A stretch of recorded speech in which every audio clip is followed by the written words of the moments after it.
If you'd like to know how to negotiate a real estate deal and win, even if you lose, I think you're really gonna like this. And just before we get into it, if you want to escape the 9-to-5 grind using the one investment vehicle that gives the average person the greatest chance of success, I'm talking about income-producing investment-grade real estate. Click the subscribe button and ring the notification bell, because the faster you see, the faster you'll be free. Let's go.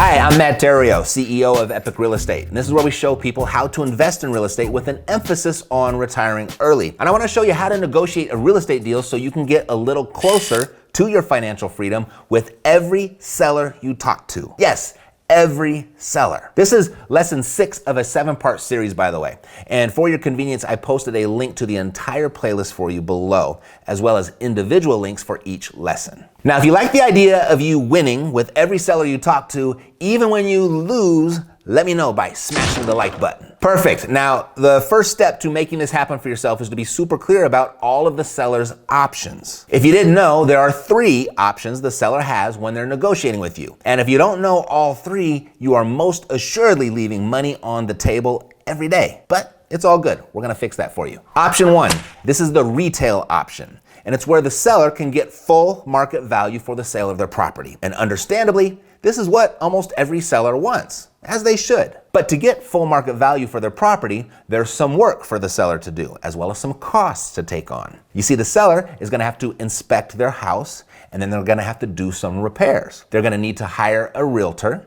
They'll have to give the realtor time to do their marketing. The realtor is going to have to hold some open houses in order to find the right buyer who's willing to pay the seller's price and follow through with the sale all the way to the end, meaning the buyer won't change their mind and the property will meet the lender's criteria and appraisal, and the underwriting, make sure that gets approved, and then the loan has to actually get funded, and then of course the seller pays the realtor's commission. Stay to the end and I'll show you how you win with this option, even if you're not a realtor. But that's option 1, the retail option. And it's how most properties are sold, 95% to be exact. Now, option 2, this is the investor option, where the seller will not have to do any repairs. There will be no marketing of the property. There's no open houses. There's no loan contingencies because the investor is going to be paying cash, so there is no loan. There will be no commissions.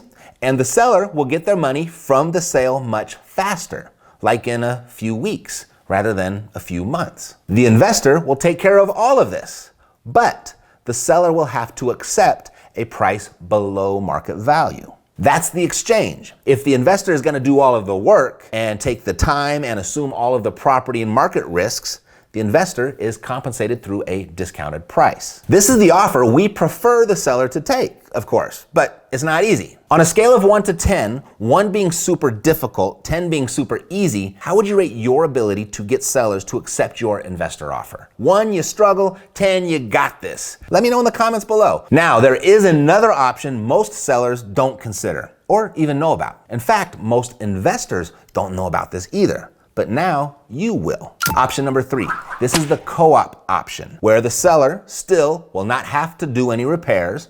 There will still be no marketing of the property. There will be no open houses, no loan contingencies. There will be no commissions. The investor will still take care of everything for the seller and even get a higher price for the seller, and sometimes still full price, if the seller is willing to take some money now and the rest later. Those are the 3 options, and you should present them every time that you reach a sticking point with the seller and it doesn't appear that the 2 of you are going to come to a mutual agreement. Mr. Seller, whether we work together or not, you really only have 3 options to sell your house. Would you like to know what they are? If the seller says yes, and they almost always do, then you run them down for the seller and then ask which one makes the most sense for you. The retail option, the investor option, or the co-op option. Now, it doesn't matter which one they choose, because you will still win. And as promised, I'll break it down how that works. If the seller chooses option 1, you can still win. If they choose to work with a realtor, I want you to offer on the spot to make an introduction to a realtor, or even better, a few realtors. And if you have a real estate license, you can collect a referral fee for making this introduction. And I strongly encourage you to not try to take the listing yourself. Don't do that. It seems like it would be an easy transition, right? But it rarely works out. And that's another conversation for another time. Just refer to another realtor, collect your referral fee, and then spend your time finding your next deal. Now, if you do not have a real estate license, you can still win. And in some states, financially even. This is exactly what I've been waiting for. This is exactly, I don't mean to sound like Cat Williams, but this is exactly what I've been waiting for. It's important to understand that there are state and federal regulations to comply with, but it's absolutely doable. Now, I'm not an attorney, obviously, so I'm going to defer to your own legal counsel. I want you to talk to your attorney about this. Now, when you ask how this is possible in your market, I want you to ask like this. Under what circumstances can a licensee compensate a non-licensee for a referral of business? Now, under most circumstances, just the use of referral fee is going to throw up a bunch of red flags for everybody involved and quickly put an end to your financial compensation.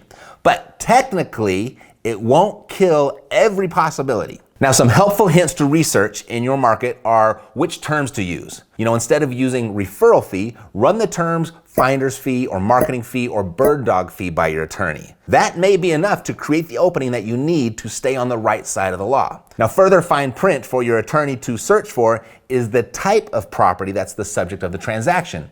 Is it a single family property? Is it a commercial property, or is it land? That can make the difference. The type of buyer, such as a resident buyer or an investor buyer, that can make a difference. The type of money being used in the transaction. Is the buyer using a federally insured loan? Are they using hard money, private money? Are they using cash? Because all of that can make a big difference. And whether the compensation is a one-time fee or a recurring fee. And whether or not the referral fee is dependent on a successful transaction or not. Those details can make a big difference as well. Now, if you read the laws for your market looking for ways that this can't be done, you most assuredly will come to the conclusion that it can't. But if you look for ways that it can be done, you and your attorney just may surprise yourselves. Now, with that said, the bigger win for you lies in one of two additional options. When the retail option is laid out for the seller, they will either come to grips with the work and the time involved to get top dollar for their property and then reconsider. They'll re-engage with your investor offer. Or they'll decide to go down the retail realtor route, of which gives you a solid no, and will save you time and energy to serve your next motivated seller lead. Both of those are wins. Now, if the seller chooses option 2, the investor option, how you win is pretty straightforward.